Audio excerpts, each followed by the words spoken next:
mouth of thy mouth. The 1970s gave us some of television's most memorable characters.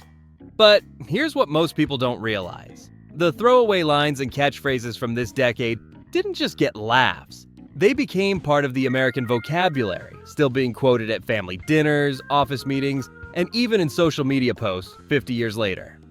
From sitcom zingers that made you spit out your TV dinner, to dramatic moments that gave you chills. These weren't just clever writing, they were cultural lightning in a bottle that somehow escaped the screen and invaded everyday conversation. Today, we're counting down the TV one-liners from the 1970s that everyone still quotes. And trust me, number 3 will have you saying it out loud before we even finish explaining it. Number 10. Sit on it. Happy days. Sit on it, Kirk. Sit on it, Richie. You think you know where this phrase came from, but this insult became bigger than the show that created it. When Happy Days premiered in 1974, nobody expected Fonzie's dismissive comeback to become a nationwide phenomenon. Sit on it was the Fonz's way of telling someone to buzz off, delivered with such cool confidence that kids across America started using it immediately. The genius was in its versatility. You could say it to your annoying little brother, or anyone getting on your nerves. It was rebellious enough to feel edgy, but clean enough that parents couldn't object.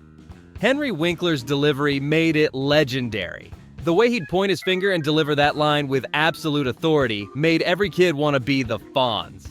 A simple put-down had become a cultural touchstone. But if you think that was influential, wait until you see how one father's frustrated nickname changed family dynamics forever. Number 9. You big dummy. Sanford and Son. You are a big dummy. Who you calling a dummy, you big dummy? Where I come from, them is fighting. This wasn't just an insult. It became the sound of exasperated family love. When Red Fox's Fred Sanford would call his son Lamont, you big dummy, it wasn't mean-spirited. It was frustrated affection. The way Fox delivered it, with perfect timing and just the right mix of annoyance and love, made it instantly quotable. The brilliance was in its versatility. You could use it on anyone being foolish, harsh enough to make a point, but delivered with enough warmth that nobody really got offended. Red Fox's gravelly voice and impeccable comic timing made the phrase inseparable from his delivery. It jumped into everyday family conversations across America, becoming the perfect way to call someone out for being foolish without being truly cruel. However, one variety show host created a line that turned personal responsibility into comedy gold. Number 8. The Devil Made Me Do It. The Flip Wilson Show. Devil say, I got one. All the fellas start yelling, I'll do it, devil! I'll do it! Most comedians blame their mistakes on bad luck. Flip Wilson blamed supernatural forces. When Flip Wilson's character Geraldine would get caught doing something she shouldn't, she'd flash that mischievous smile and declare, "The devil made me do it." It was the perfect excuse that excused nothing, while making everyone laugh. The genius was in its universal applicability. Ate the last piece of cake? Forgot your homework? It was the ultimate non-apology that somehow made everything okay, because it was so obviously ridiculous.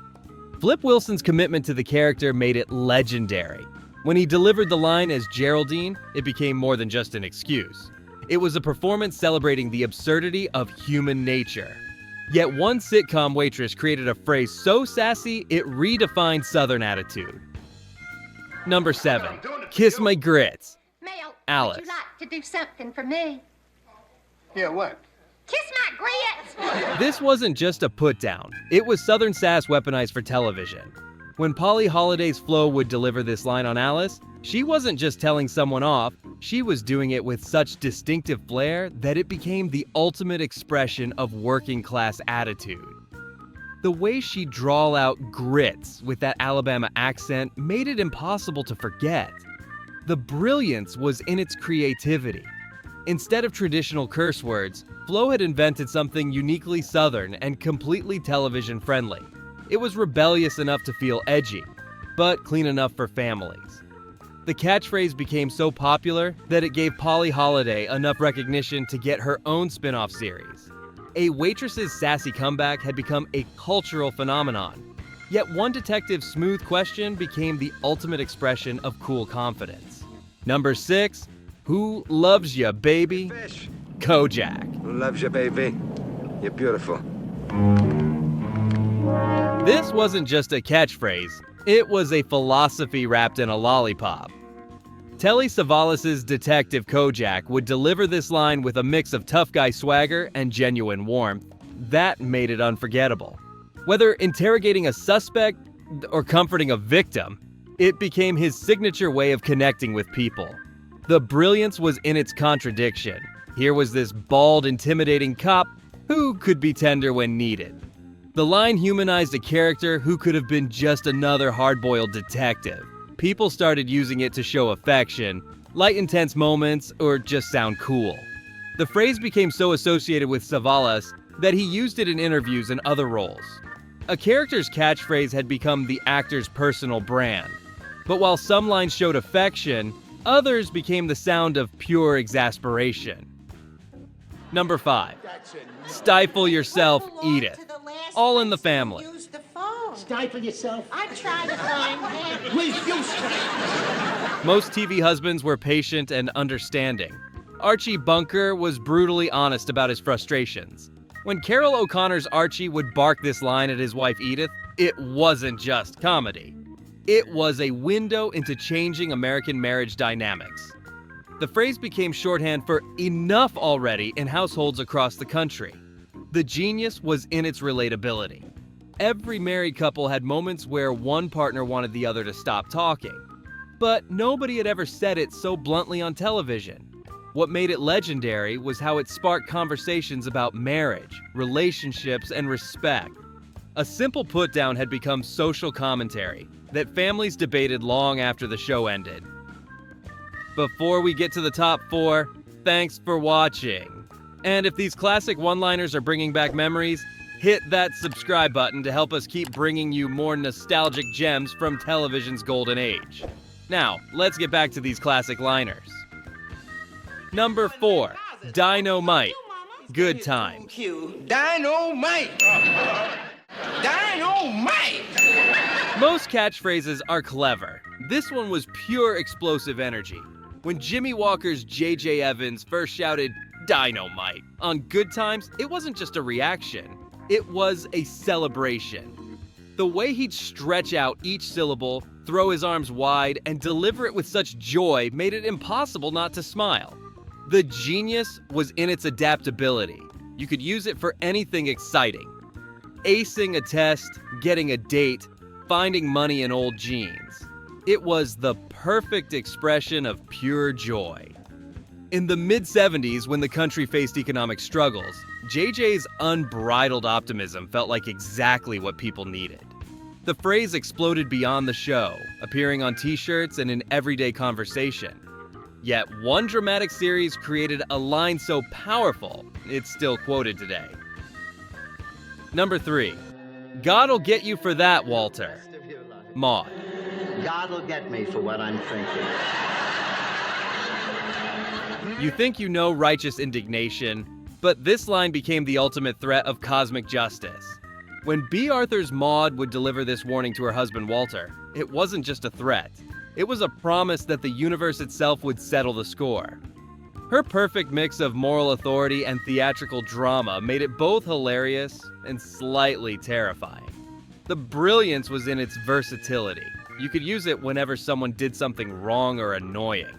It was the perfect way to invoke higher powers when you couldn't get justice yourself. B. Arthur's commanding delivery made you almost believe God really was taking notes. The phrase became a way for people to playfully threaten cosmic retribution for minor offenses. However, one police procedural created a line that became the sound of justice itself being served. Number 2, Book'em Dano. Hawaii, 5-0. Struggles are over. Book 'em down on murder 1, 2 counts. This wasn't just a line. It became the sound of justice being served. Every week, Steve McGarrett would wrap up another case with those 3 simple words. And viewers knew the bad guys were getting what they deserved. Book 'em, Dano became shorthand for case closed in American culture. Jack Lord delivered the line with such commanding presence that it felt like the very voice of law and order itself.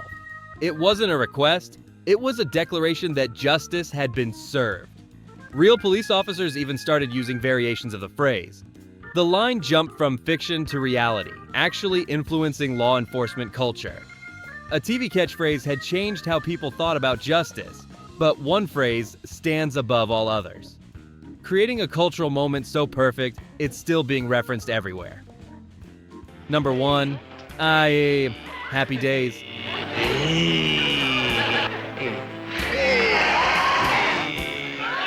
This wasn't just a catchphrase, it was the sound of cool itself.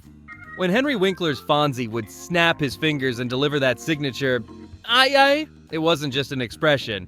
It was a declaration of confidence that made everyone want to be cooler. The way he'd stretch out that single syllable created the ultimate expression of effortless cool. The brilliance was in its simplicity. One sound that could express approval, surprise, greeting, or just general coolness.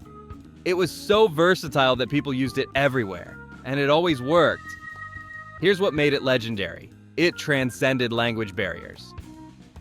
Ayyyy worked in any culture, any country, any context. The Fonz had created something that spoke to the universal desire to be effortlessly confident. The phrase is still being referenced today in movies, TV shows, and social media. It's the ultimate example of how a simple expression can become permanently embedded in popular culture. These one-liners didn't just entertain audiences, they became part of the American language. From Fonzie's cool confidence to Maude's moral indignation, each phrase captured something essential about the characters and the times that created them. The 1970s proved that great television writing creates moments that stick with people long after the credits roll. These phrases became cultural shorthand, ways for people to express themselves with borrowed wit. Which of these one-liners do you still catch yourself saying? Let us know in the comments below. And if you love this trip through television's most quotable decade, make sure to check out our video on the most controversial TV moments of the 1970s. Trust me, you won't believe what actually made it on air back then. See you on the next one. Dy-no-mite.